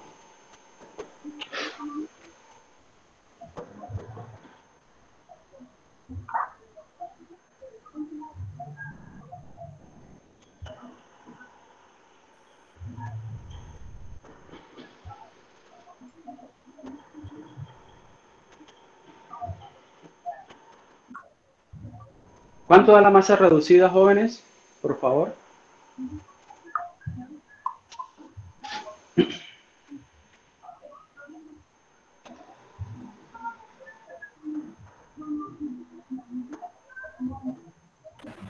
$6,66. 6,66 gramos, ¿no? Damos con gramos, centímetro con centímetro, el segundo cuadrado con esa raíz cuadrada, me queda 16 segundos. Y la frecuencia o el número de onda va a ser igual a ¿cuánto? Voy a darle como 2100, 2200 o 2000, no sé.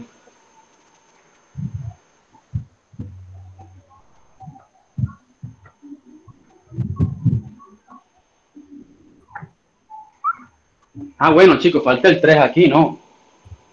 3 por la constante. Ahora sí. Porque es un enlace triple, es un enlace. ¿Cuánto? 1928 centímetros a la menos 1. 1928 centímetros a la menos 1, ¿no? Recuerda que es un enlace triple, ¿no? Serían 3 enlaces sencillos y lo multiplicamos aquí por 3. Ok, chicos, y así nosotros podemos empezar a aplicar esta formulita a los diferentes enlaces. Hay unas cosas que hay que considerar, ¿no? Aquí nosotros estamos pensando que la molécula es diatómica, solamente 2 átomos, pero las moléculas van a estar unidas a otra serie de átomos. Eso hace de que estas frecuencias no aparezcan en ese valor exacto, pero me está dando una idea de dónde salen y cada uno de los diferentes enlaces va a estar desplazado a unos valores específicos que me pueden ayudar a identificar cada uno de esos grupos en un espectro de infrarrojo. ¿Okay? Chicos, preguntas hasta ahora. Voy a dibujar un espectro infrarrojo muy hipotético, muy al grosso modo. O sea, voy a hacer las bandas y vamos a empezar a identificar el espectro, ¿no? Todavía no vamos a empezar a los ejemplos específicos, porque eso es la próxima clase. Aquí vamos a hacer ejemplos y explicar por qué salen en un lado y salen en el otro. Ahora voy a dibujar en el pizarrón un posible espectro X y vamos a identificar algunas señales que aparecen en él. Si tienen alguna pregunta.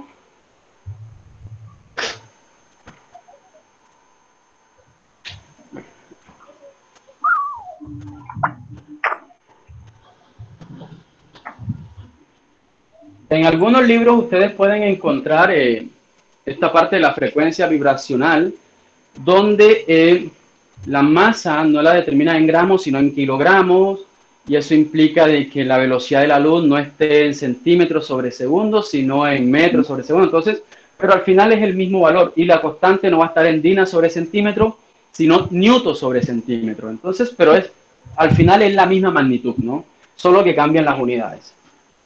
Entonces, para que en algún momento, si se enfrentan a algún libro donde cambian las unidades, ya ustedes saben que la constante la estamos trabajando en dinas, la masa estamos trabajando en gramos sobre mol y por eso la dividimos sobre el número de Avogadro. Y la velocidad de la luz la estamos trabajando en centímetros por segundo para que todas las unidades se cancelen.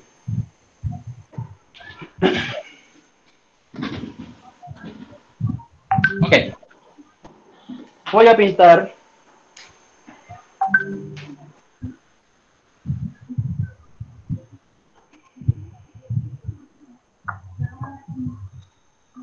un espectro infrarrojo, ¿no? Acá nosotros vamos a tener la transmitancia, el 100% o el porcentaje de transmitancia. Que nosotros podemos llevar la absorbancia, ya ustedes saben las unidades. Acá tenemos el número de onda en unidades de centímetro a la menos 1, ¿vale?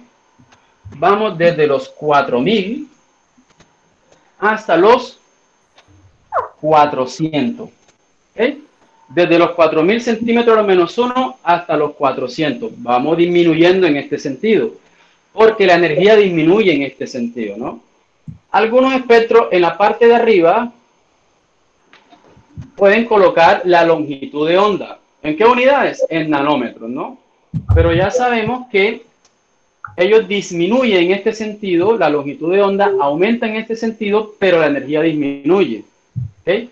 Si nosotros nos vamos a un valor de 4000 y 400 en longitudes de onda, esto debe ser 2500 y acá debe ser 25000. Eso por si de pronto lo ven así, ¿no? Algunos equipos o algunos libros En la parte inferior colocan el número de onda y en la parte superior colocan la longitud de onda, ¿vale? Pero eso no se preocupen con esa partecita. Profe, que va en el eje de las Y. En el eje de las Y va número de ondas. Pero algunos libros le pueden entregar la longitud de ondas. Y ustedes pueden convertirlo directamente. Recuerden que el número de onda es 1 sobre la longitud de onda en centímetros. ¿Vale? En centímetros. Ok, chicos. Vamos a hacer un espectro con diferentes señales. Dígame. Yo tengo una pregunta respecto a lo anterior, que no me quiere ir así porque me confundo. ¿De dónde salen los números que usted le asocia a los elementos? Es decir, que usted le pone al carbono 12, al oxígeno 16, de la tabla periódica, ¿cierto? Sí, la masa atómica. Por eso, pero del carbono me sale que es 14, ¿no? ¿Carbono es 14?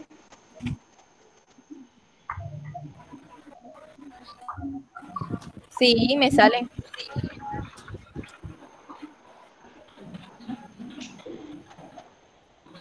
Entonces reemplacen los valores para ver cuánto les da. Vámonos acá, tabla periódica. El internet está malísimo. Ah, no, profesor, sí me sale 12. Ah, ok, sí me... Es que estaba viendo en la tabla periódica y es el grupo el que estaba confundiendo. Ah, ok, sí, no, me concentré un poco.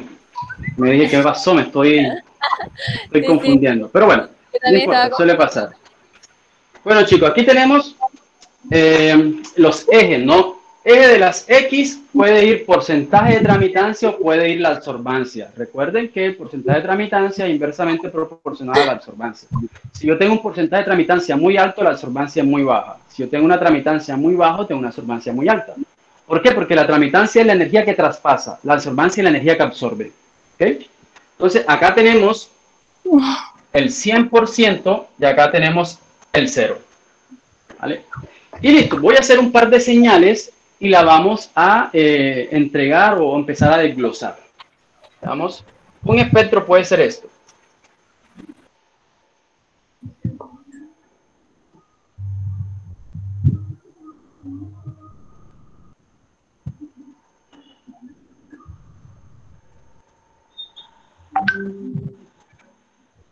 Digamos, chicos, que yo ahí pinté un espectro así lo más grosero de este mundo, pero lo único que me interesa son las señales, ¿ok?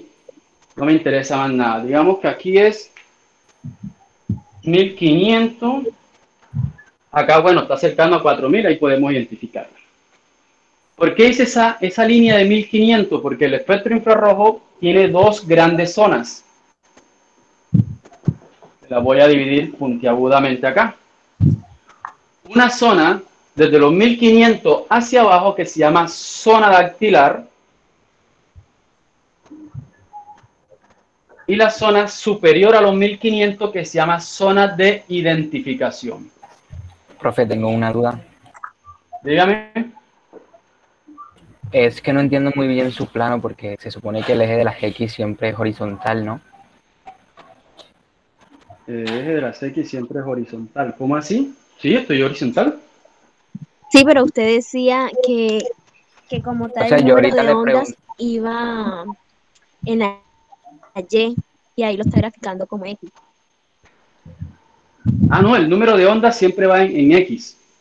En X, en Y va la tramitancia o la absorbancia. De pronto fue algún momento que se me pasó así. Le pregunté que iba en el eje de la Y y me dijo que el número de ondas. Ah, bueno, disculpe, fue de rapidez como que le respondí de esa forma, ¿no? Es que no en el eje de las X, ¿por qué está muy abajo o es la tinta que no se ve? No, a veces se pixela la imagen. Ok, listo, sí, ya eso es cuestión de la web. En el eje de las X va la energía, al igual que nosotros lo hacíamos en espectroscopía de ultravioleta visible, ¿no? Energía. Acá la energía nosotros la estamos asociando con la longitud de onda o el número de onda o la frecuencia, no importa, pero se grafica energía. Y en el eje de las Y va la respuesta analítica, la señal analítica del equipo, ¿no? El equipo infrarrojo me puede entregar la tramitancia o me puede entregar la absorbancia. En este caso se lo estoy denotando como ejemplo el porcentaje de tramitancia. ¿Vale? Pero lo que me interesan son las señales, chicos. cada una de las señales. Las señales me van a decir esos grupos que están vibrando, esos grupos funcionales, y cada uno de ellos va a aparecer en una zona diferente.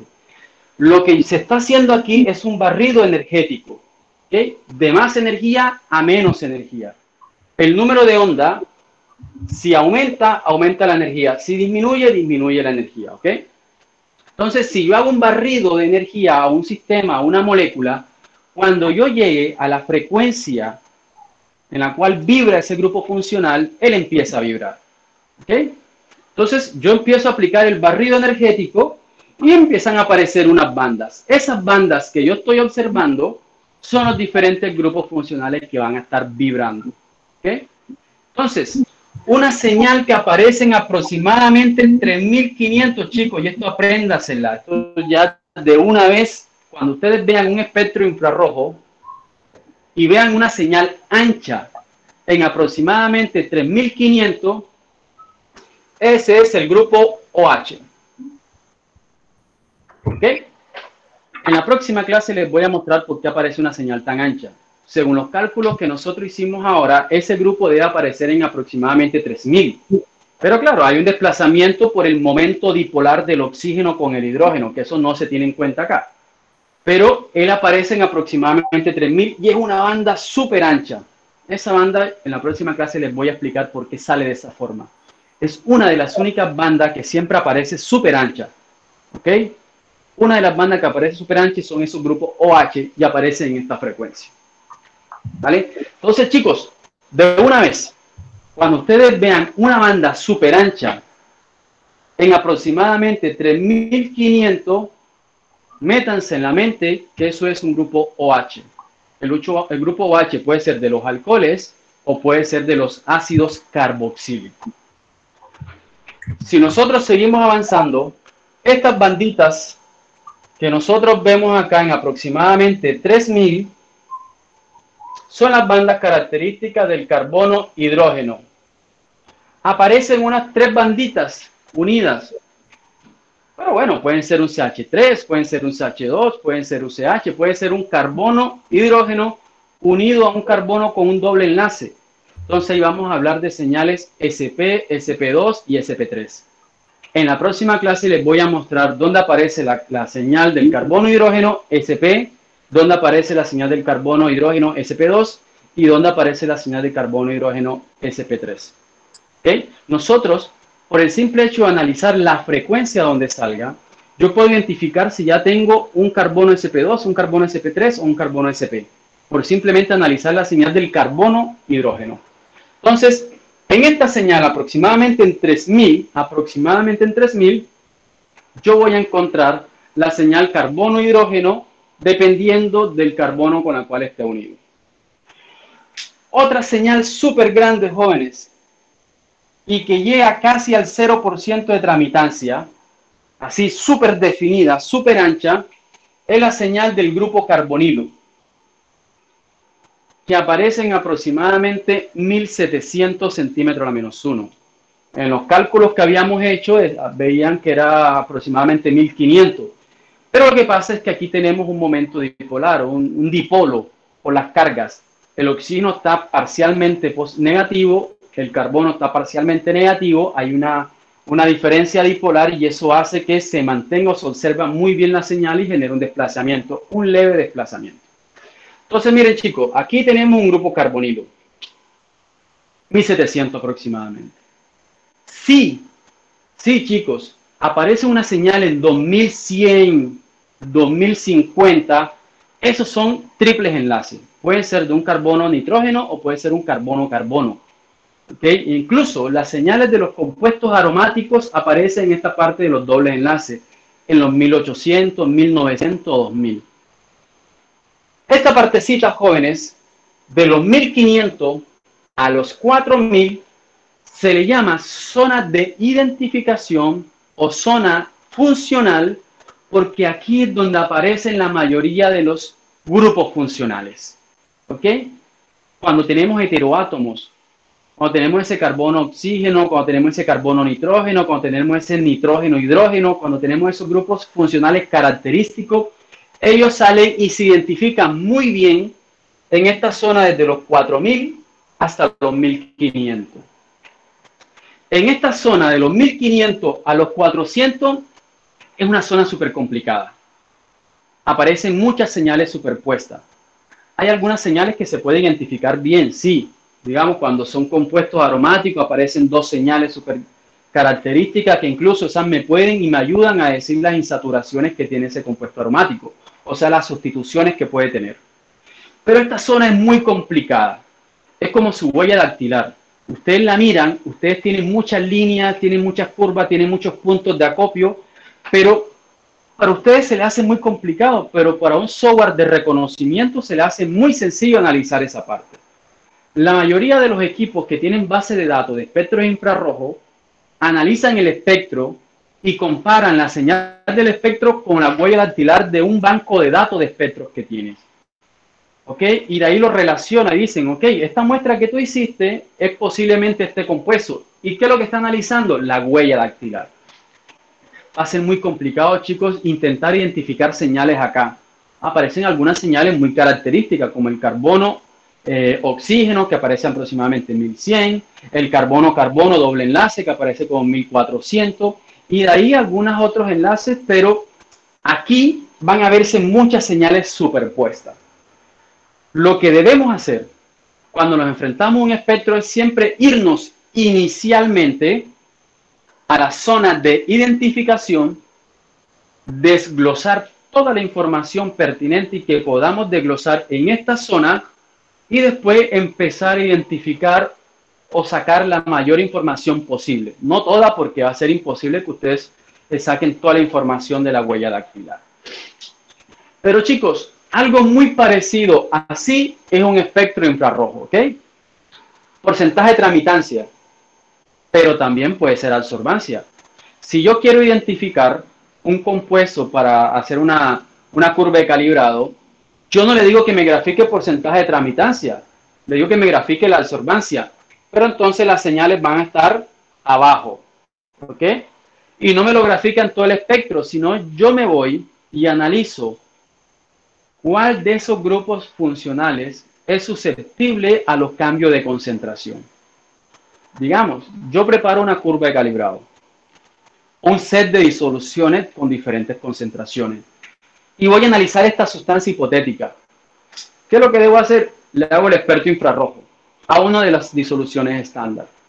Luego le hago a otra que tiene una concentración mayor o menor. Y analizo cuál de esas señales es la que aumenta o disminuye con la concentración. No todas lo van a hacer. Depende de la naturaleza de las vibraciones, depende de muchas interacciones de ella. Normalmente el grupo carbonilo es una de las señales que son susceptibles a los cambios de concentración. Entonces, ¿qué le digo al equipo? Fíjame el haz de luz desde los 1800 a los 1500 para solamente observar el grupo carbonilo. Y le determino la absorbancia. Utilizo la set de disoluciones de diferentes concentraciones, analizo la absorbancia y puedo construir una curva de calibrado. O sea, yo puedo cuantificar con infrarrojo. ¿Ok? Y listo, chicos. Eso, o de esta forma, se aborda un espectro. Vuelvo y repito. Ese espectro me está diciendo que puede tener OH, carbono hidrógeno, grupo carbonilo. Pero no me está diciendo cuántos grupos carbonilos tiene. No me está diciendo cuántos grupos OH. No me está diciendo cuántos carbono hidrógeno. No me está diciendo cuántos carbono-carbono. No, no me lo dice. Pero sí me dice que hay. Entonces, ¿cómo podemos abordar algunos ejercicios? Digamos, yo les entrego 10 posibles moléculas. Les digo, chicos, yo tengo en un laboratorio, tengo 10 muestras rotuladas.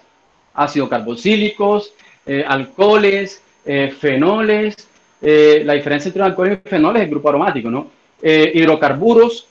Y digo, ok, y tengo estos 10 espectros que yo se lo tomé a esas 10 muestras. Pero están desordenados los espectros. Yo necesito que ustedes me los organicen. ¿Okay? Es difícil, como digamos, si yo le digo, determíneme qué compuesto es con este espectro infrarrojo. Eso no puedo hacerlo. Pero si me dicen, mira, tengo estos posibles compuestos, ¿a cuál de estos compuestos pertenece ese espectro? Ahí sí puedo hacerlo. ¿Por qué? Porque si de pronto una de las 10 posibles sustancias es una amina primaria, yo sé que en el espectro, en alguno de esos espectros debe aparecer la señal NH2. Y me voy directamente a los otros espectros donde aparece esa señal. Y digo, en este espectro me aparece una señal NH2. Y de estos 10 compuestos, el único que tiene NH2 es esta sustancia. O sea, que este espectro le pertenece a esta sustancia. Puedo hacer esas asociaciones. Digamos, de una de las 10 muestras yo tengo un alcohol. Y de los 10 espectros, solamente una tiene esa banda anchísima en los 3500. Yo digo, fácil, este compuesto de un alcohol, este es el espectro de un alcohol, significa que este pertenece a este otro compuesto. Tengo otra sustancia que es una amida. Las amidas tienen los grupos NH, pero también tiene el grupo carbonilo. Entonces, listo, busco cuál de esos espectros tiene esas dos señales. El grupo amino y el grupo carbonilo, y lo puedo asociar como una amida. Los grupos, digo que uno de esos compuestos que está ahí es aromático, dije que un fenol, digamos que el alfa-naftol o el beta-naftol o el naftaleno, son dos unidades condensadas de anillos aromáticos con un grupo OH. Entonces busco cuál de esos espectros puede estar asociado a esos grupos aromáticos condensados, porque tienen una señal característica que se le llaman sobretonos. Esos sobretonos aparecen en aproximadamente 2000. Y me voy a esas señales. El que tenga esa señal con sobretono va a estar asociado a ese compuesto de dos unidades condensadas de anillos aromáticos. Entonces, chicos, asociaciones sí podemos hacerlas. Pero de que yo le entregue a ustedes un espectro y les digan, chicos, díganme qué compuesto es ese, no vamos a poder y ustedes no se van a meter en eso, ¿vale? Pero sí podemos hacer asociaciones porque él me identifica grupos funcionales. Con los grupos funcionales puedo hacer muchas cosas, ¿vale? Chicos, ¿preguntas?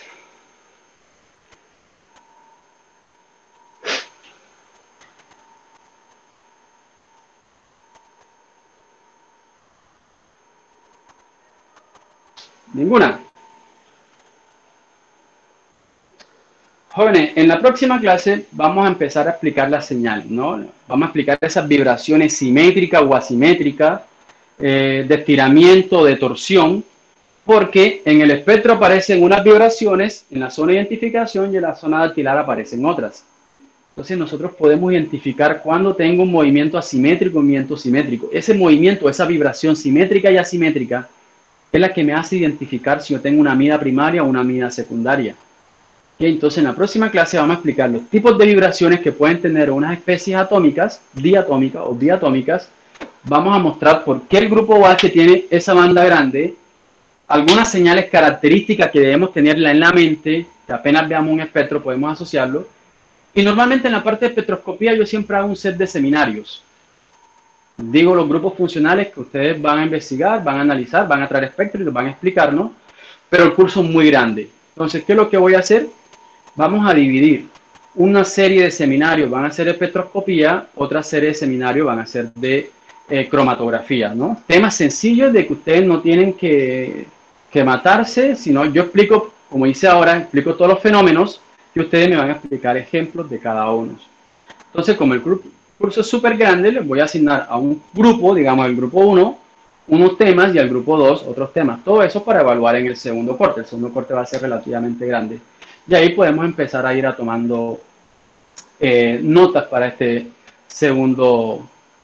Claro que sí, yo mando la clase, no se preocupe. Para el segundo curso, ¿no? El segundo corte, perdón.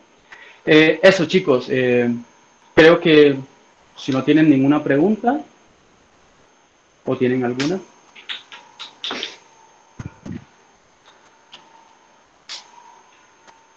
Es súper interesante este tema, bastante jóvenes. El equipo que tenemos allá en el laboratorio, un equipo así chiquitico, pero súper bueno. O sea, ese accesorio que yo le digo del ATR es espectacular, porque el ATR yo puedo medir la muestra enseguida. O sea, yo puedo llevar este marcador, lo coloco en la parte de encima y ¡pum!, fijo el ATR. El ATR es como una prensa. Tiene un cristalito que tiene un lente que hace una onda, ¿cómo se llama? ¿Con el tipo de onda? Incandescente, o sea que la onda está en toda la superficie del cristal y esa onda interactúa con la muestra. Pero yo no tengo que llevar la muestra dentro del equipo como de pronto se hace en un UV. El equipo infrarrojo es muy sensible porque una ventana que utiliza, la ventana es para separar los componentes internos del láser, esa ventana normalmente está hecho de KBr. La KBr es una sal. ¿Y qué les pasa a las sales cuando están en contacto con la atmósfera? Digamos, si ustedes tienen una cucharada de sal y ustedes la dejan a la intemperie, ¿qué le pasa a esa cucharada de sal? No absorbe el agua del ambiente, la humedad del ambiente. Absorbe agua del ambiente, ¿no? Se torna como una coloración como translúcida. Entonces, las ventanas de KBr de estos equipos tienen esa propiedad también. Entonces, uno tiene que tener mucho cuidado porque puede absorber humedad. Si absorbe humedad, chicos, esa humedad no la saca nadie. ¿Y qué pasa en el espectro? Que todo el espectro van a estar con las dos señales del agua. Y las señales de agua es una señal grande acá y una señal grande acá. O sea, solapa todas las imágenes, perdón, la batería. Se solapa todas las señales. Entonces, cuando uno tenía, o yo me hablo de los equipos antiguos, uno tenía que estar con un deshumidificador, uno tenía que estar con muchos problemas con la muestra, que tiene que ser seca, que no tiene que tener moléculas de agua o relativamente humedad porque me dañaba el equipo. Pero con el ATR yo no tengo que llevar la muestra dentro del equipo. El ATR es como una tapa, en la tapa tiene una prensa y debajo de la prensa tengo el lente. Chicos, el lente es como de 1 milímetro, una cosa pequeñita, como la punta de un lápiz. Entonces, ahí en ese lente yo coloco una pequeña cantidad de muestra, líquida o sólida. Cuando digo sólida puede ser un polvo, también puede ser un pedazo, un plástico, una lámina. Yo la coloco y le coloco la prensa para que presione. Y ahí hago la medida. Y listo, yo saco la muestra, venga otra muestra. O sea, yo en 5 minutos puedo correr hasta 10 muestras, 20 muestras. Es súper sencillo, súper versátil y nos entrega información de una vez. Con otros grupos pues hacíamos unas técnicas bastante interesantes, pero bueno, yo quiero que ustedes tengan muy presente que a la hora que nosotros salgamos de todo eso con los mejores resultados, que nos veamos el próximo semestre, el próximo año, ustedes sepan de que a mí me pueden escribir cualquier fecha, profe, ¿cuándo va a ser una técnica de infrarrojo, de ultravioleta? Yo les paso mi horario y ustedes pueden asistir como asistente para que ustedes interactúen con los equipos. La idea es que ustedes se puedan mover, puedan analizar todo esto que nosotros estamos haciendo a nivel teórico aquí, puedan analizar cómo se ve realmente, cómo se hace. Entonces, yo quiero que ustedes tengan muy presente esa partecita de que van a tener ese acceso al que quiera, ¿no? No tiene que ser algo obligado. El que no quiera ir, no va. El que diga, no, en mi grupo de investigación, mi profe allá tiene un equipo de infrarrojo y no tengo que ir al laboratorio. Perfecto, no hay ningún problema. Pero que de pronto diga, no, yo no tengo el acceso porque yo estoy trabajando otras cosas, pero a mí me interesa conocer el equipo, me interesa llevar una muestra, me interesa llevar, no sé, un comprimido, una tableta, llevarlo del profe y que el profe me mida y que me entreguen. Yo quiero ver esos grupos funcionales, cómo es que vibran ahí, cómo aparecen esa señal. Ustedes van a poder hacerlo. Conmigo no van a tener ningún problema y sepan de que eso lo van a conseguir. ¿Vale? Así que en ese punto yo sé que algunos van a estar preocupados porque quieren, les interesa esto y querían interactuar con los equipos. Bueno, van a poder hacerlo. Conmigo van a poder hacerlo. Así que no se preocupen con eso. Chicos, no sé si tienen alguna pregunta.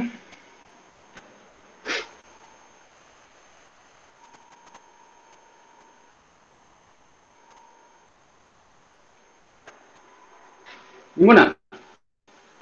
Bueno, jóvenes, como siempre, ha sido un gran placer interactuar con ustedes.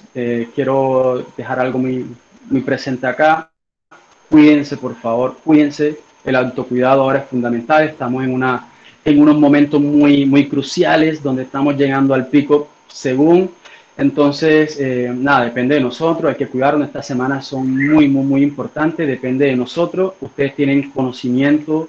Ya ustedes se han fogueado en 4 semestres acá en la universidad.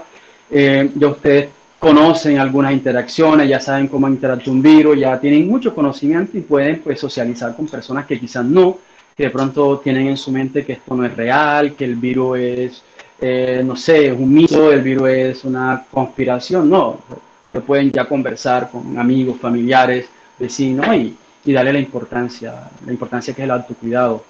Miren que la Organización Mundial de la Salud después reconoció de que el virus se transmite en forma aérea, entonces ya el tapabocas no era para transmitir, sino también nosotros para protegernos. Entonces, si salen, tapabocas, jóvenes, tapabocas, porque hay muchas personas asintomáticas que no saben, no es que quieran contagiar a nadie, es que no saben, no tienen los recursos o no tienen a disposición para hacerse un examen, y depende de nosotros, ¿no? Entonces ahora, si nosotros salimos, por una eventualidad muy fuerte, cuando regresemos, ya saben, bañarse, ducharse bien con bastante agua, jabón que haga espuma, cualquier jabón, pero que haga espuma. Recuerde que esa espumita, el jabón tiene un compuesto que tiene una propiedad, un anfifílico, que tiene una cadena hidrofóbica y una cabeza hidrofóbica y una cola hidrofílica que nos puede ayudar a disolver grasas. Nosotros nos lavamos las manos cuando lavan plato, lavan ropa. El jabón hace eso, o sea, algo que era insoluble en agua, como la grasa, la hace soluble. Y eso es lo que pasa con el virus, ¿no? Esa capa protectora de una pequeña grasa, el jabón la disuelve, y si la disuelve, desparrama todo su ARN, o sea, el ARN va a estar ahí, va a estar bien, pero la parte contagiosa, la parte que puede entrar, o la llave de las células, es esa proteína, o esa proteína spike, que le llaman, que es la que puede hacer que entre a nuestras células respiratorias, ¿no? Y si nosotros disolvemos eso, listo, se acaba el virus, o sea, ok, es como tomar la pelotita esa del virus, la que lo recubre, y eliminar todas esas proteínas spike. El virus puede entrar, pero no va a entrar a nuestras células, no va a hacer absolutamente nada. Entonces, algo como tan sencillo de lavarse bien las manos, de si estamos en la calle, evitar tocarnos en la cara, porque vamos a interactuar con cosas que podemos contagiarnos las manos, pero la idea es siempre apenas lleguemos, antes de comer, antes de pasando las manos por la cara o algo por el estilo, es lavarse bien las manos. Y bueno, si el virus está en el ambiente, la ropa también, todo, ¿no? Entonces hay que cuidarnos, el tapabocas es fundamental, por favor, y colóquenselo bien. Hay que enfatizar mucho en esto, con el que ustedes puedan conversar, con ustedes puedan convencerlo, con una persona que ustedes convenzan, chicos, estamos haciendo algo muy grande, porque esa persona se va a ir convencida, ¿ok? Esa persona, si antes salía sin tapaboca, ahora va a salir, porque ustedes lo convencieron. Estamos aportando, y esa es la idea, de a poquito nosotros podemos, y la idea es que el otro semestre o el otro año nos reyamos, salgamos de todo eso y sigamos nuestra vida como siempre la teníamos, ¿no? Esa es la idea. Entonces los invito a esos jóvenes, cuídense, siempre cuídense de su familia, protejan a su familia, y todo depende de nosotros, ¿vale? Nos vemos, chicos, para la próxima clase. Cualquier novedad me estoy comunicando con ustedes, puede ser vía mail, vía Classroom o los diferentes grupos que estamos pues interactuando, ¿vale? Chao, chicos, ha sido un placer como siempre. Buenas tardes, profe. Gracias por verme. Muy bien. Vale. Igualmente, cuídense. Chao, chao. Dígame. Profe, yo le envié el correo para lo del tema del parcial. Perfecto, Carlos. Sí, ¿cuándo me lo envió? No, yo lo tengo presente, por eso lo coloqué como pendiente, ¿no? Yo lo coloqué como pendiente, ¿cierto? Sí. Perfecto, tranquilo que en estos días nosotros asociamos y hacemos la actividad. No se preocupe, voy a organizarlo, tengo que tenerlo en la mente para organizarlo otra vez el examen y que usted lo pueda hacer en un espacio, ¿vale? Pero no se preocupe que usted va a tener su espacio para hacer el examen. ¿Oyó? Ah, ok, listo, profesor. Muchas gracias. Listo, que le paso bien. Cuídese. Bueno, hasta luego. Hasta luego.